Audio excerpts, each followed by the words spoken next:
Et voilà, c'est parti pour la troisième et dernière partie.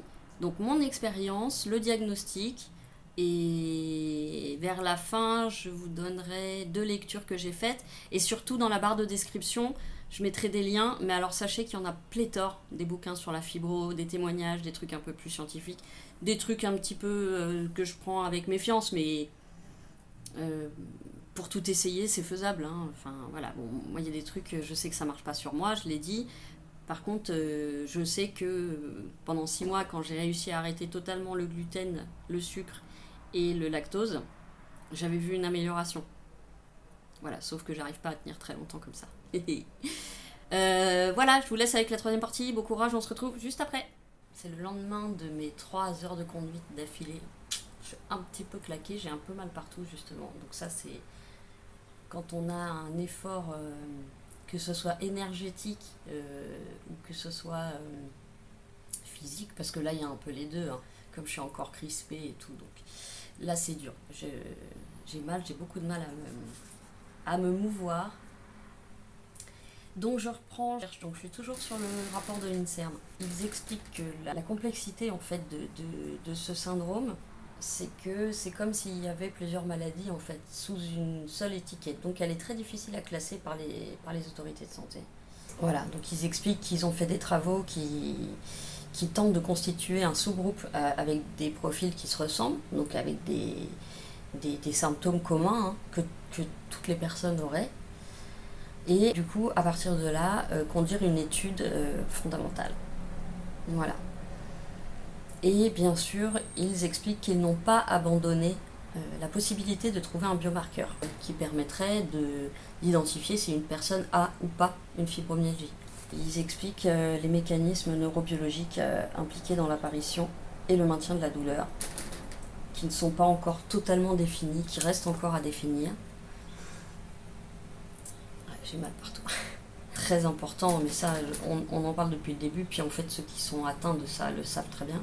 Un axe important de recherche constitue aussi à comprendre comment le stress physique, psychologique ou émotionnel peut entraîner des perturbations dans la perception de la douleur. Il influencerait notamment le système sympathique autonome, activé lors d'un stress, et l'axe hypothalamo-hypophysaire qui joue un rôle majeur dans les différents systèmes hormonaux. Donc c'est ce que je disais un peu au début, il y aurait un lien entre, enfin un lien évident même, la physiologie, donc les hormones qui régissent tout le corps et le fonctionnement du corps, et la perception de la douleur qui monterait. Qu'est-ce que j'ai mis? Ouais.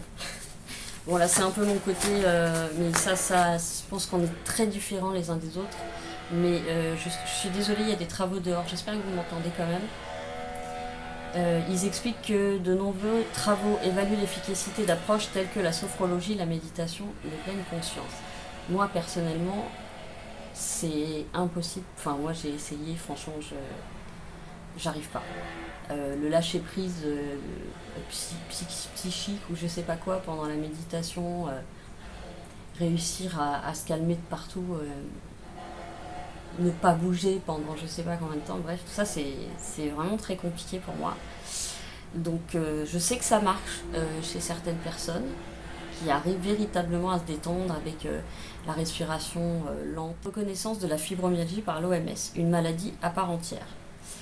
Le site Couleur Chronique met en lumière la nouvelle définition de la douleur par l'International Association for the Study of Pain, qui a été mise à jour pour mieux refléter les connaissances actuelles. Cette définition intègre le modèle biopsychosocial, donc c'est ce qui a été dit tout du long, reconnaissant ainsi les facteurs psychologiques et sociaux en plus des facteurs physiques dans l'expérience de la douleur. Je reviens à chaque fois là-dessus, je sais, je suis chiante, mais toutes les maladies, pour moi, ont cet aspect. La CIM a reclassifié la douleur chronique s'alignant sur la nouvelle définition donc de l'International Association for the Study of Pain, et reconnaît que la douleur chronique peut être associée ou non à des lésions tissulaires. La catégorie de douleur chronique primaire est introduite, incluant des conditions telles que la fibromyalgie, le syndrome du côlon irritable et la douleur musculo-squelettique primaire chronique. Ce changement est significatif car il éloigne la douleur chronique de l'ancienne catégorisation en tant que Somatic Symptom Disorder. Et ça, c'est très bien, pardon pour l'accent. Où elle était souvent mal interprétée comme un trouble mental en l'absence d'une cause médicale. Alors ça, si c'est pas une grande avancée, maintenant il faut que les médecins l'entendent, que les médecins français ouvrent un petit peu leurs œillères de je suis le meilleur, si on voit rien, c'est qu'il n'y a rien. Parce que ça, c'est quand même l'INSERM, c'est pas docteur Maboul qui dit ça, quoi. Donc, dans les classifications précédentes, la fibromyalgie était souvent considérée et catégorisée séparément, notamment dans la CIM-10, où elle était identifiée sous le code M79.0 comme un syndrome de douleur musculo-squelettique diffus. Avec la CIM-11, la fibromyalgie est maintenant intégrée dans un groupe plus large, sous la catégorie de douleur chronique primaire. Ce changement reflète une meilleure compréhension de la douleur chronique et reconnaît la fibromyalgie comme une condition complexe multifactorielle plutôt que de la limiter à une catégorie de douleur musculo-squelettique spécifique. Ce sont des évolutions importantes car elles reconnaissent la complexité de la douleur et valident les expériences des patients. Voilà, en suggérant une prise en charge interdisciplinaire plus respectueuse et personnalisée. Voilà. Après, il y a un petit rappel, elle a souvent été incomprise et sous-diagnostiquée. Elle bénéficie aujourd'hui d'une reconnaissance cruciale par l'OMS, classée donc sous douleur chronique primaire. La fibromyalgie sort de l'ombre et du scepticisme médical pour être officiellement reconnue comme maladie à part entière. Je pense aussi qu'on peut remercier les stars comme Lady Gaga ou tout ça, qui ont permis, peut-être pas aux médecins, mais aux communs des mortels, peut-être autour des malades, d'y croire. Parce que je pense que les médias ont une très forte responsabilité par rapport à tout ça. Je reviens sur un épisode de Dr House où il démontait complètement la fibromyalgie. Bon, c'est pas récent, hein. J'adore, j'adore Dr House, mais cet épisode m'avait fait grincer des dents. Voilà, parce qu'il j'ai fait la fibromyalgie. La Haute Autorité de Santé a adopté cette approche dans des recommandations. Alors oui, donc là c'est le parcours de soins, on y revient. Prise en charge globale qui intègre les aspects biologiques, psychologiques et sociaux. Cette évolution normative de l'OMS résonne comme une validation de la fibromyalgie comme condition médicale légitime, encourageant une prise en charge adaptée et mettant fin aux incertitudes autour de la légitimité en tant que maladie. Amen. Voilà, donc ça c'était le côté texte. Je pense que c'est un peu long, je vais devoir un peu trancher dans tout ça. On va passer à la partie où je vous explique un peu moi comment c'est arrivé, comment ça s'est installé et à quel moment j'ai eu une reconnaissance. Donc moi, les premiers symptômes ont commencé en 2004 avec des espèces de tendinites au niveau cheville, malléole, etc. Avec des, je le répète, des espèces de petites boules dures à côté des articulations. Très très douloureux. En même temps, j'ai eu les avant-bras, donc à partir du coude quasiment jusqu'aux mains, et j'étais tout le temps gonflée ici. J'avais des boules ici, enfin des dômes, je sais pas comment dire. Et en même temps, j'avais un point dans le dos et au niveau des clavicules. Alors moi, c'était surtout au niveau de la droite où j'avais très très mal. Voilà. On va dire que c'est les premières douleurs qui sont arrivées. Les migraines hormonales se sont mises à arriver à ce moment-là aussi. Voilà, donc 2004, à peu près tout ce qui a débuté en 2004. Donc j'ai commencé à voir des médecins, à me faire envoyer chier par des médecins. Je peux plus vous dire le nombre que j'ai vu. Des professeurs de grands hôpitaux publics de Paris, j'ai dû en voir 4 ou 5. Aucun ne m'a prise au sérieux. Et aucun n'a tenté de faire des examens complémentaires. Voilà. Ils avaient tous un certain âge, sauf une personne de médecine interne qui devait avoir mon âge, peu ou prou, et qui a été extrêmement désagréable. Après m'avoir balancé, il suffit de faire du sport et sur le ton que je vais vous le dire, mais je ne vais pas vous trouver une maladie grave, hein, si c'est ça que vous attendez. Très agréable. Et j'avais mon meilleur ami dont la sœur travaillait au Val-de-Grâce en biologie cellulaire et tout. C'est génial d'ailleurs son travail. Qui a pu me donner les coordonnées d'un médecin militaire mais qui était dans le civil à ce moment-là. qui était un jeune médecin. Et donc voilà, j'ai eu la chance de le rencontrer. Alors à aucun moment il a levé les sourcils, il m'a regardé de travers, à aucun moment il m'a dit c'est dans votre tête madame, allez consulter. À aucun moment il a fait l'inventaire de mes tatouages, donc, parce que j'y ai eu droit, c'est complètement ridicule, mais j'y ai eu droit. Il a immédiatement en fait commencé à poser des questions très précises sur comment j'avais mal, sur où étaient situées les douleurs, etc. Donc ensuite il m'a fait lever, il a appuyé sur certains points, voilà, ça a été évident. Et ensuite on a fait une batterie d'examens pour éliminer la sclérose en plaques, la polyarthrite rhumatoïdale, voilà, on a fait plein d'examens. Et comme je l'ai dit un peu plus tôt dans la vidéo, sauf si je l'ai supprimé, l'examen qui a été hyper ultra révélateur, c'est l'électromyogramme. Et cette espèce d'aiguille dans la cuisse où on nous demande ensuite de contracter la cuisse, et où là je suis passée du rire avec des guilis juste avant sur les pieds au larmes. Mais alors là ça a été fulgurant, et du coup ça se voit sur l'électromyogramme, et donc c'est là où la fibromyalgie a été posée, donc en 2009. Donc de 2004 à 2009, ou fin 2008, peut-être fin 2008, j'ai été traité comme... j'ai même pas de mots, c'est dégueulasse, c'est dégueulasse. Et le problème, c'est que j'étais accompagnée de ma mère, et que ma mère disait, mais tu sais, ils ont peut-être raison. Alors elle pensait pas à mal, évidemment, mais c'est des médecins, donc elle croit les médecins, c'est un peu le problème. Moi, ça fait longtemps que j'ai cessé de les croire. À partir de là, j'ai pu faire une demande auprès de la maison départementale des personnes handicapées, est-ce qu'elle s'appelait déjà comme ça, ou c'était encore Cotorep, je sais plus. J'avais pas que ça hein, dans la demande, j'ai aussi des petits problèmes dans la tête, etc. On y reviendra. Mais voilà, donc qui a été accepté, et donc j'ai été reconnue personne atteinte d'un handicap. J'ai eu la carte de mobilité pour éviter de rester debout pendant 3 heures dans une file d'attente, ou voilà. J'ai eu beaucoup de mal à la sortir, hein, parce qu'à chaque fois on me regarde de pied en cap, on me dit mais vous n'êtes pas vieille, vous n'avez pas de canne, vous n'avez pas de machin, vous n'êtes pas handicapée. Une fois j'ai eu même un mec qui m'a demandé ce que j'avais pour comparer avec ses propres handicaps. Voilà. Mais lui il était vieux, donc à partir de là nous on n'a rien à dire. Et donc ensuite j'ai eu ils ont accepté la reconnaissance en qualité de travailleur handicapé. J'ai pu donc demander une réduction du temps de travail, et donc une réduction de salaire, évidemment. Dans la fonction publique, il n'y a pas de complément pour les personnes handicapées. Donc tu travailles 60%, on te paye 60%, basta. Donc au départ, je me suis mis à 80%.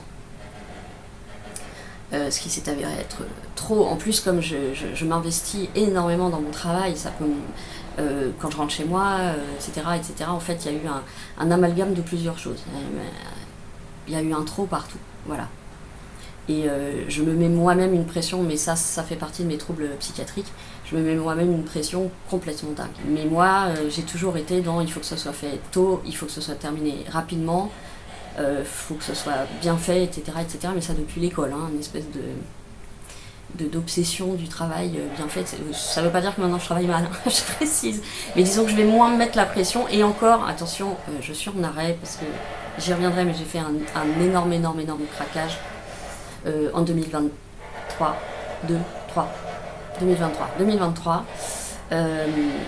C'est suite à cet énorme craquage qui m'a emmené dans des sombritudes terribles. J'en dirai pas plus, mais c'est à ce moment-là que je me suis dit il faut que je fasse quelque chose, sinon je vais faire comme mes 2 amis qui sont partis très récemment. Grâce à un petit don que j'ai eu dans ma vie, quelqu'un qui m'a laissé une petite somme, j'ai pu partir de Paris pour la province.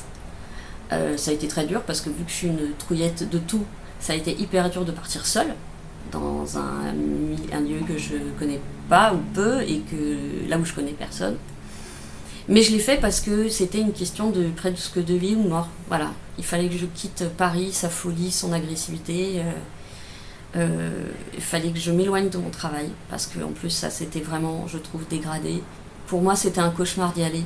Voilà, je dormais pas la nuit parce que j'angoissais d'y aller le lendemain.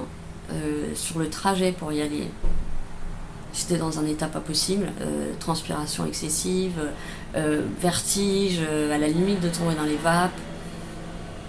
Ouais, c'était vraiment, vraiment très difficile. En plus, je travaillais donc dans un milieu social dans mon travail. Et en plus, je voyais qu'autour, tous les autres agents, beaucoup d'autres agents, vivaient cette même difficulté à venir au travail, à tenir la journée, à se sentir bien dans son travail. En fait, je pense, depuis une dizaine d'années, ça s'était dégradé. Je ne vais pas aborder les sujets du pourquoi, parce qu'il y a un côté politique, et là, j'ai pas du tout envie de vous en parler. Mais il y avait un mal-être quasi général. Voilà. Et il y a eu un événement, notamment un suicide de collègues, qui m'a choquée, profondément attristée. Et je me suis dit, mais là, il y a quelque chose qui ne va pas. Donc ça a été un plus. Donc dans ma vie privée, des difficultés, au travail, des difficultés. Une espèce de colère par rapport au fait que j'ai du mal, j'ai des handicaps invisibles, et pour moi, je vous jure qu'ils ne sont pas invisibles. Sauf que c'est pas du tout reconnu, donc je dois quand même... Il n'y a pas d'aide financière, zéro. Hein. Je dis pas que je veux pas travailler, hein, attention.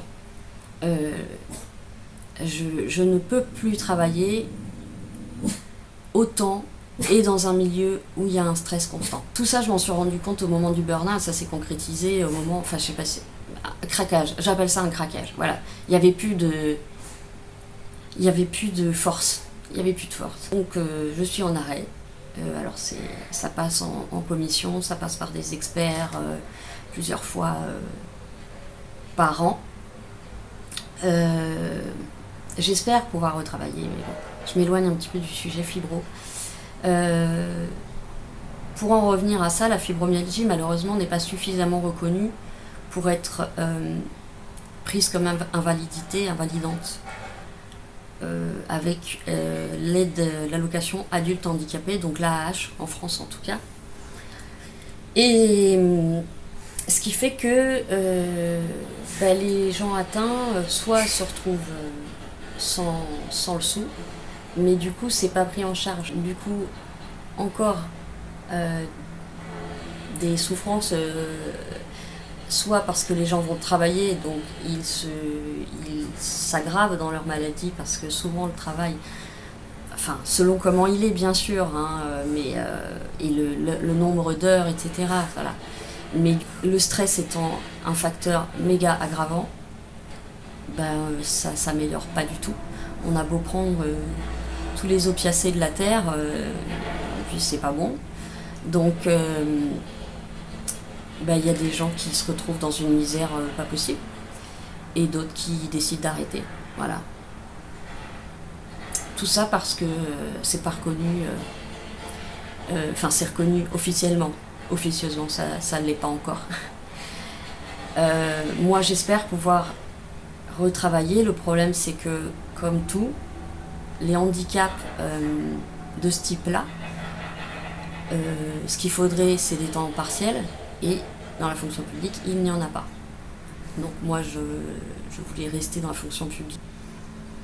Et j'aimerais bien, j'ai toujours un espoir, mais le problème, c'est que le 100% est impossible pour moi. C'est un retour au cauchemar. Mais je voudrais retravailler quand même, parce que j'aime ça. Et puis se sentir utile, et puis réaliser des choses, enfin voilà. Je trouve ça génial. Si en plus c'est un métier qui apporte ou aux gens ou aux animaux, parce que moi j'ai ces deux passions quand même, c'est encore mieux. Mais il faut que je me reconstruise un petit peu d'abord, et que je continue le travail très difficile que je fais avec mon super psychiatre. Parce que, encore une fois, mais ça je pense que vous le savez mieux que moi, les gens très souriants, souvent à l'intérieur, c'est pas les plus souriants. Disons qu'on essaye, et puis qu'en plus, véritablement, on peut être heureux de voir des gens à l'extérieur. Donc ça nous donne un petit regain d'énergie et de joie. Mais c'est vraiment les effets antagonistes à l'intérieur, c'est la forêt noire, quoi. Pas le gâteau, hein. Donc voilà. Pour mon parcours, en gros, c'est ça. À l'heure actuelle, bon, à part que là, je bouffe beaucoup d'énergie, beaucoup de tension physique parce que je fais de la conduite en accéléré, donc ça fait très lourd, mais c'est ce que je veux.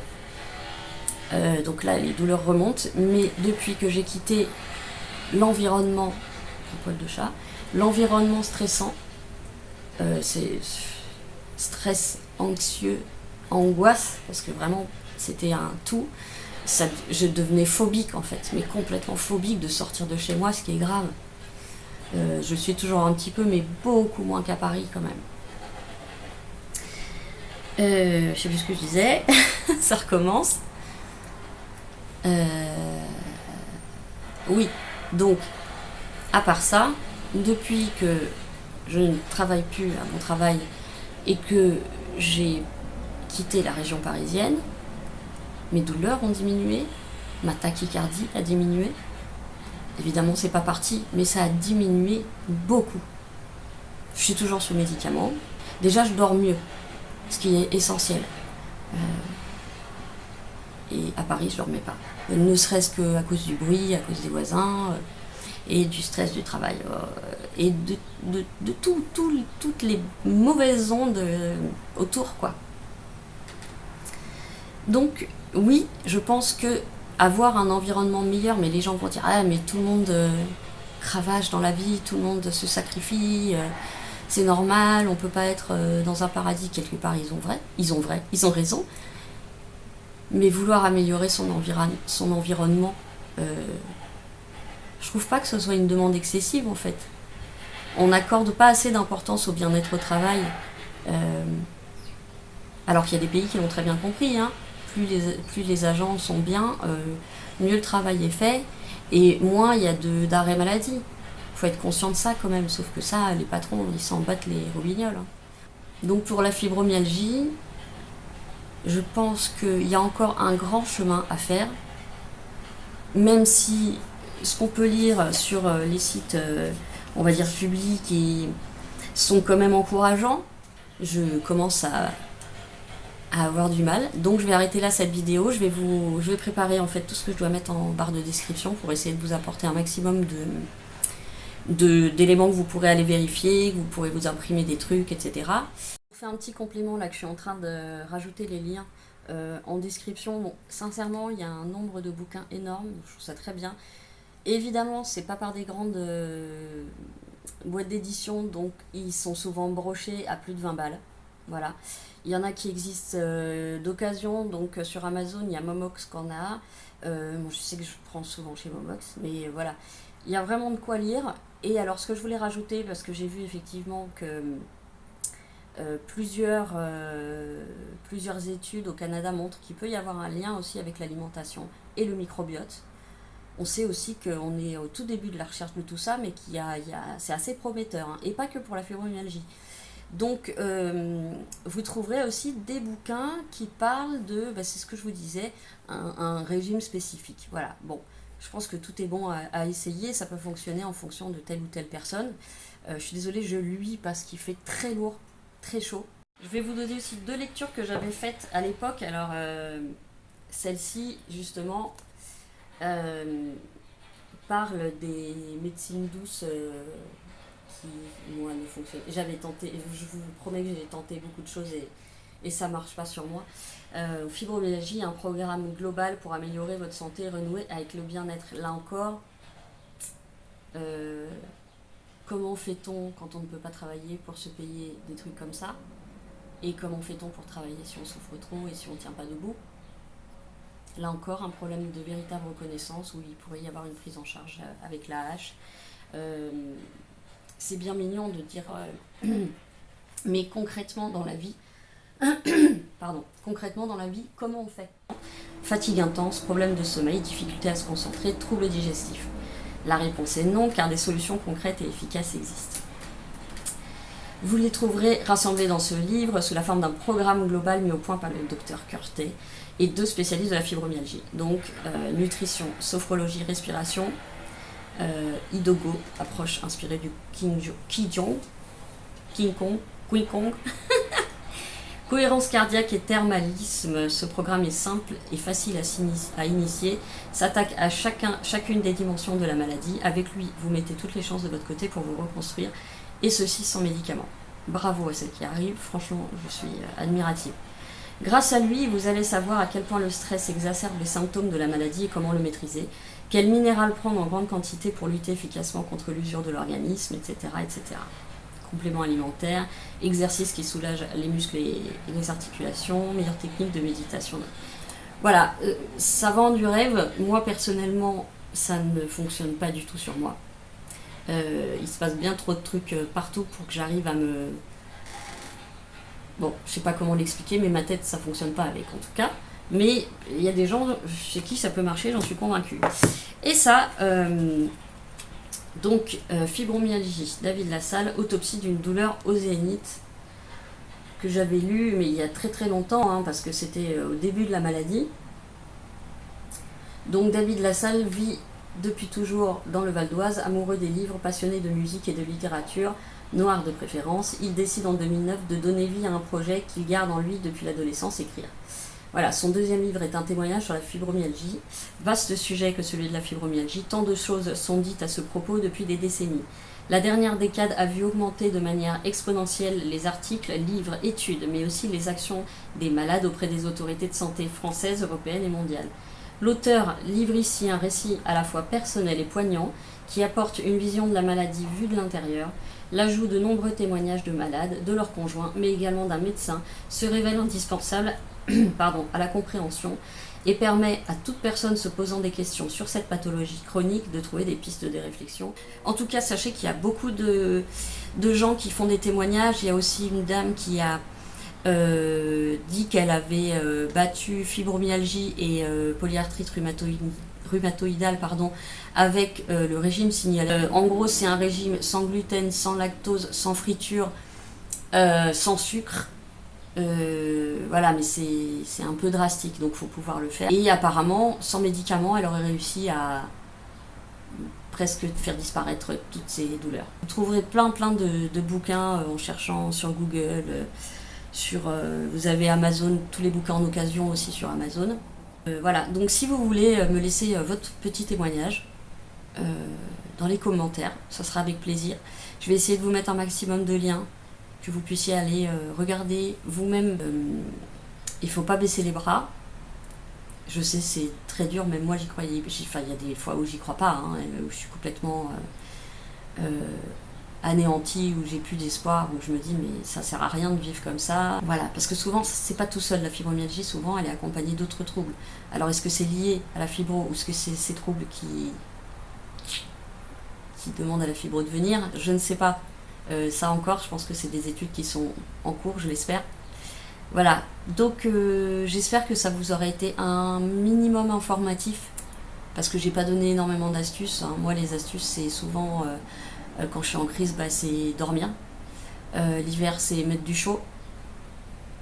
Et surtout, essayer de dégager le plus de stress, mais très vite il y a le côté financier qui arrive quand même. C'est-à-dire que je suis sûre que moi je serais plus heureuse à vivre à la campagne avec peut-être un travail associatif, et ça serait mon monde idéal, ça, mais c'est pas possible. Il faut payer les factures, il faut manger. Enlever le stress dans une société où le stress, l'apparence, la rentabilité, etc. sont au-dessus, c'est hyper dur. On peut pas s'en sortir avec de l'eau fraîche et de la verdure, quoi. Donc il y a encore des choses à faire pour nos autorités de santé et pour nos gouvernements, de prendre en compte les handicaps invisibles.